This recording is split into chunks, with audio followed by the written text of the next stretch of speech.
Hello, this is Reinke, and this is my first YouTube video. Give you a little information about myself.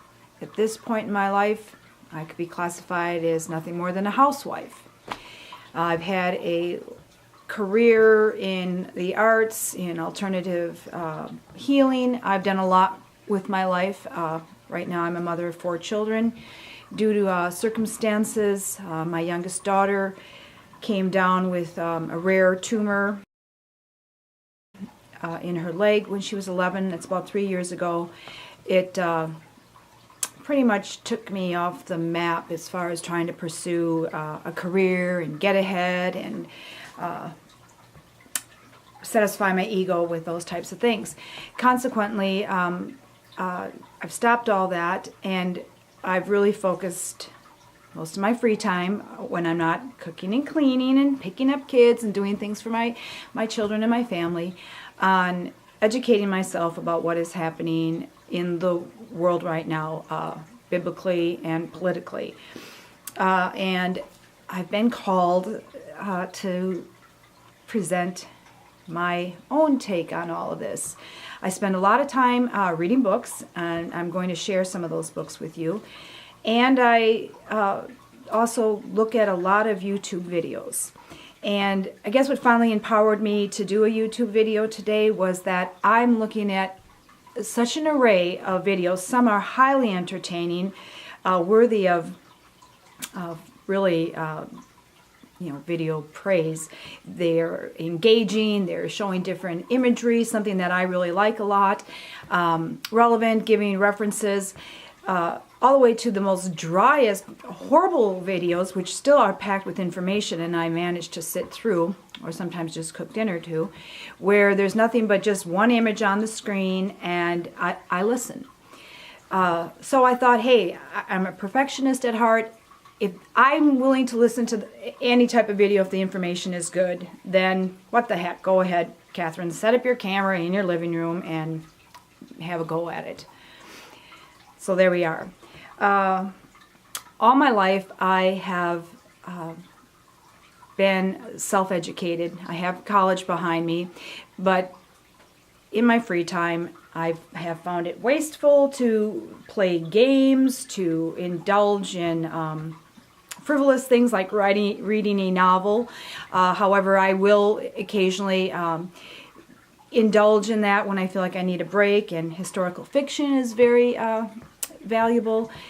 Kurt Vonnegut I read for a bit, but mostly I'm reading nonfiction. If it's homeopathy, I just feel that during our free time we should try to educate ourselves. So I've got a lot of books inside of me.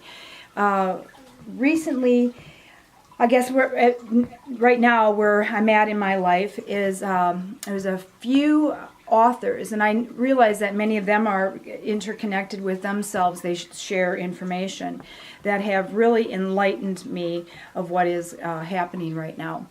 There was a time when I lived in Sedona, Arizona for a while, where I was reading the alternative literature concerning the alien theory. I've always wondered, why are there the pyramids, these unexplained answers, the missing link? I wanted to make sense of everything, and the information that was given to me via school, college, church made no sense. There was no explanation that really resounded true for me. The alien theory did make sense to me. So I embraced that, and I read Zecharia Sitchin's books. I think I've got a stack like this. David Icke. Really, that at that time resounded to me. It explained a lot of things. The missing link, all of these monuments, these giant monuments around the planet. So but that took me away from God, actually. And at one point then I tried to reconcile, well, perhaps God made these aliens or astronauts to come down to planet Earth and engage in their activities. I, through reading Zecharia Sitchin, really got an understanding of the importance of the Sumerian culture, which is the beginning of mankind. So I became very fascinated with the Sumerians. I've read the Epic of Gilgamesh.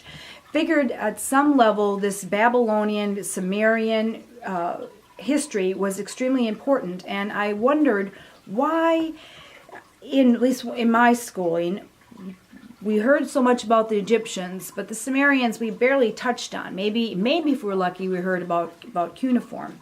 Then we look at the rulerships, the king gods. That's always been quite fascinating to me with the Egyptians, their long lifespans. And we have that throughout ancient history where many of the king rulerships had such long longevity. I thought the alien theory addressed that. If they came down, as Zechariah Sitchin says, from the planet X, and they brought their ships down, and while the planet revolves this way around the Earth, they're on their shuttles down here, they do their thing, and then they leave planet Earth, and then they're back off on their planet.